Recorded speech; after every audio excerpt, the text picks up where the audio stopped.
For as long as our records go back, humans have been looking to the stars.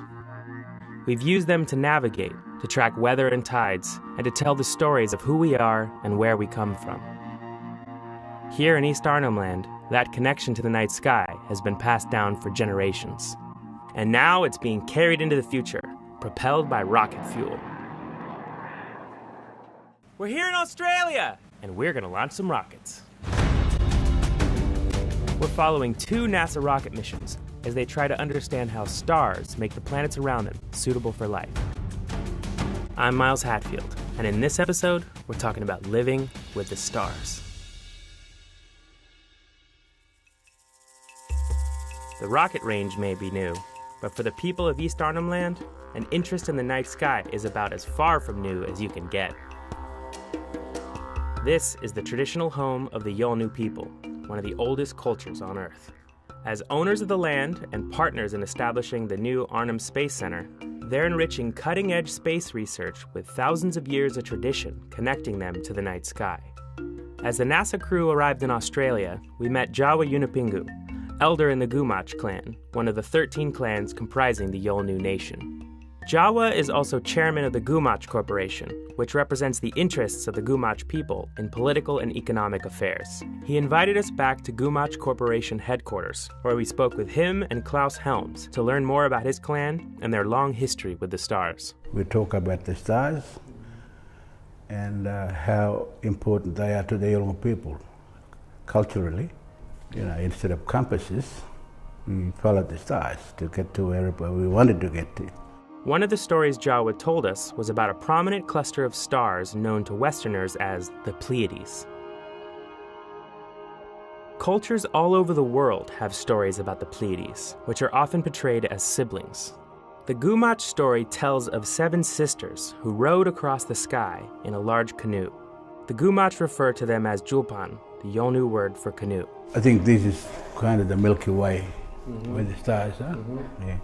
And the 7 sisters, we sing that in our song lines of the Julpan, them. This is the canoe, the Julpan.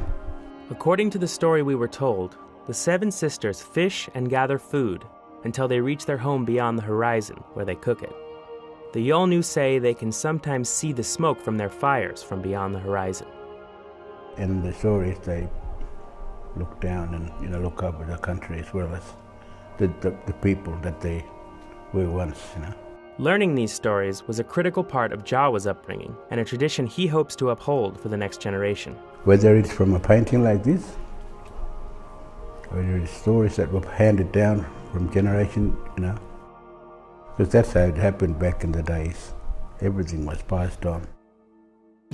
As the traditional landowners, the Gumatj Corporation are leasing the land to Equatorial Launch Australia and have been working with them and NASA to make the launch range a reality. My clan, Gumatj, they were well behind this because we were looking at the future kind of a perspective from us, like the stars play a very important role in our survival. The Gumatj board selected Klaus Helms to join them in 2011, and for the past few years, he's been deeply involved in the project. We had many meetings with NASA people to see if it was even possible. When Scott first got here, we were walking through the bush with the compass through all those trees, and he was trying to visualise, could it be done? And, we just had to assure him that, yeah, we can do it, we'll do it. And, the next time he came, it was all cleared. So, that was a sort of like a breather for him to think, oh, God, we've got a site. In a few short days, that site will be put to its first test as it propels a rocket into the night sky for an even clearer view of the stars. But there's one star you can never see at night. I'll give you a hint.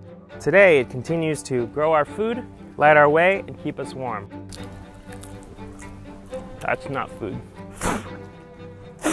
That's right, our sun. Next time, how our sun helps us understand habitable worlds elsewhere in the universe, and how it can mislead us.